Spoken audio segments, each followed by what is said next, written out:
SpongeBob Presents the Tidal Zone was a pretty interesting special thing they did. And I gotta say, with the number of with the number of things they did, they did delay the special because of Sponge on the Run, as it premiered back on January 13th, 2023. And let me be clear about the Tidal Zone. It was pretty pretty disappointing. It was pretty disappointing. Like, this was expected to be claimed as it was advertised to be their big crossover special. And they didn't do that. They didn't do a crossover episode. They didn't do a crossover on the SpongeBob characters. Instead, they just had Grandpat in the episodes in other shows like Camp Coral, which was in the way they placed it on Camp Coral was kind of lazy, but the way they handled it on SpongeBob was fine, I guess. To show that Camp Coral was, I guess, yeah, it is part of SpongeBob Universe too, so I guess we gotta put that there. And I guess I can demonstrate about my thoughts on the episodes that were in the Tidal Zone. But this wasn't a crossover. This was just a SpongeBob Universe compilation thing that just said, oh, one of the characters is going to be on the full special itself, being Grandpat. So yeah, the Tidal Zone. And what a special it is. If you have to being a crossover means that you have to have characters from different universes interact with each other.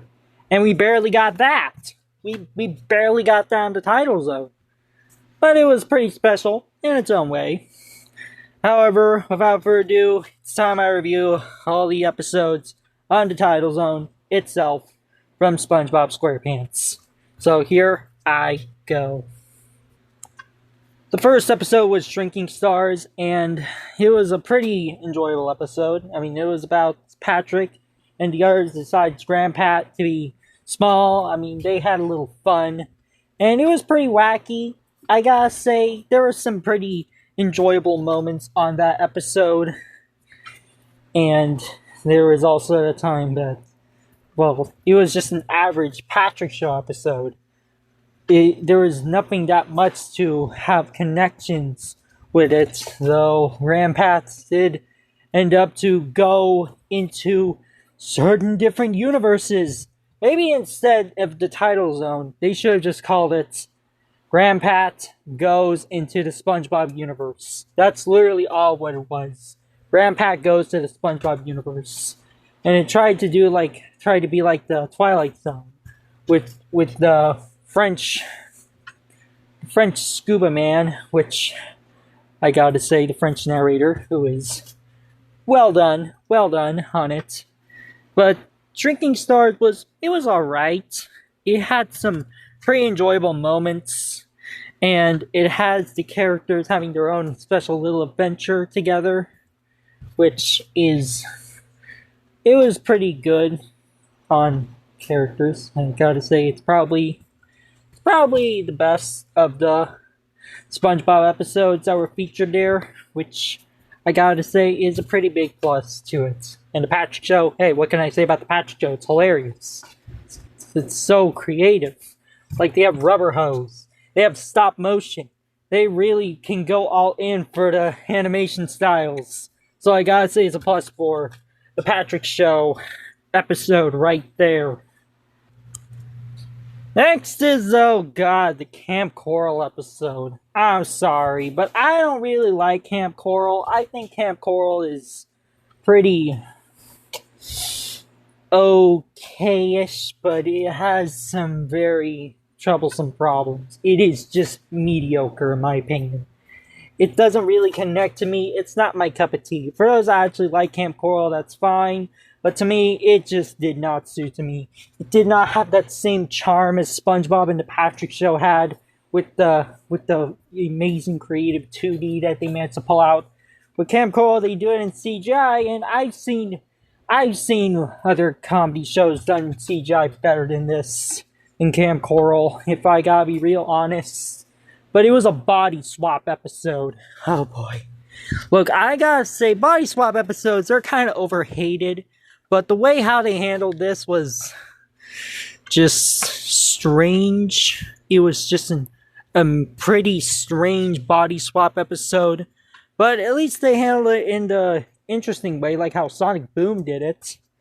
Like, keep the minds on the bodies.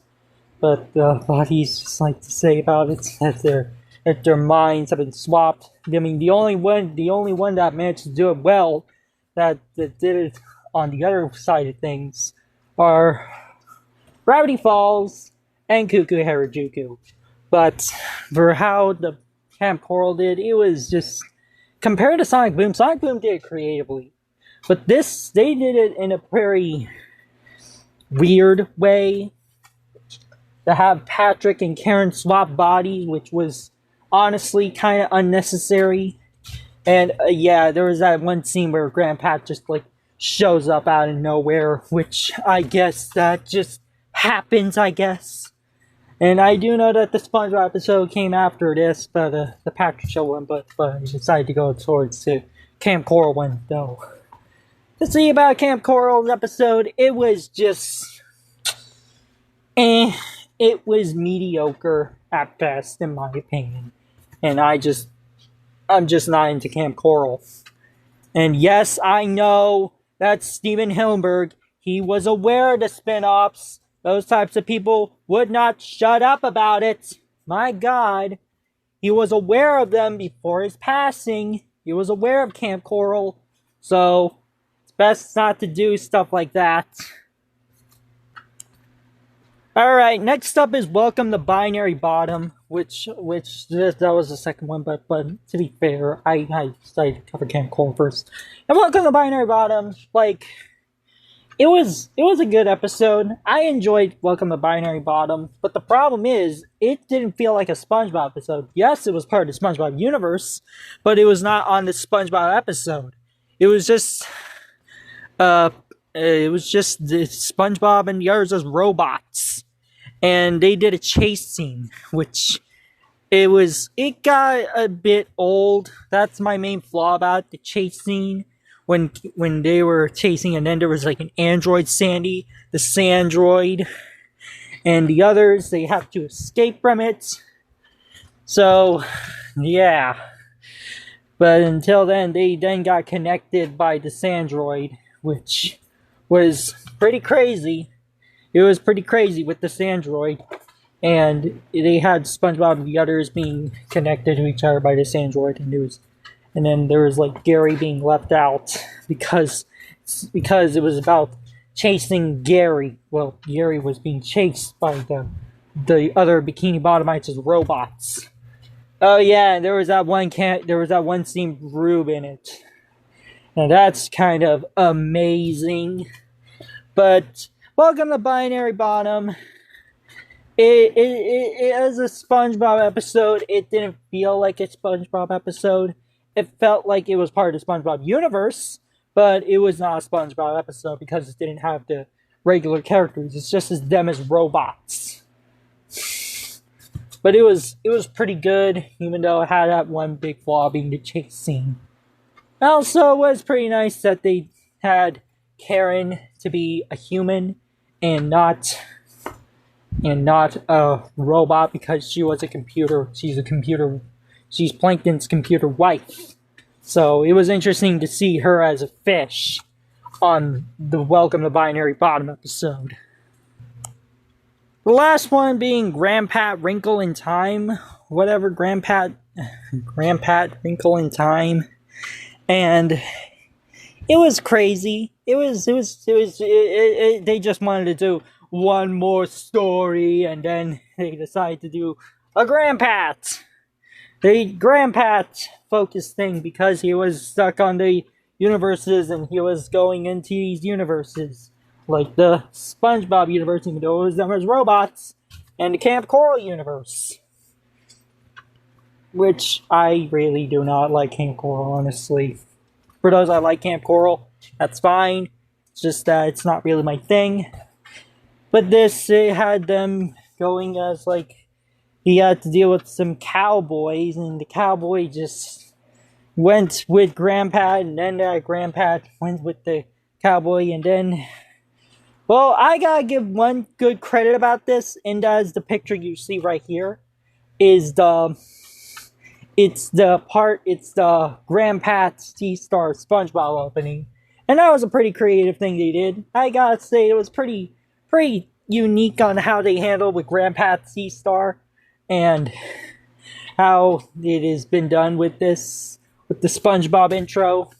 But I guess that was the best part of it. The rest of it was kind of forgettable. But of course, he ended up to go back on the Patrick Star Show universe, and then it just ended. That's how it ended with the Tidal Zone. And yeah, it was pretty crazy. My overall thoughts on the Tidal Zone quote unquote crossover special is that it was fine. It was alright. But to show about it's not a crossover episode. It was a rating strap by Nickelodeon, and they promoted it too. I remember how they promoted it as a crossover, but it really wasn't, and that really makes things very confusing about it. But the crossover episode, but the special itself, it was okay. Was it worth the wait? Kinda. But the special itself was kind of lacking on some parts, and if they wanted to be a crossover, you have to be like a crossover, and it actually didn't do that. It's just Grandpa going into these other dimensions. But anyway, guys, that's my review on the Tidal Zone crossover special. This is Kawaiimation, signing off. Peace.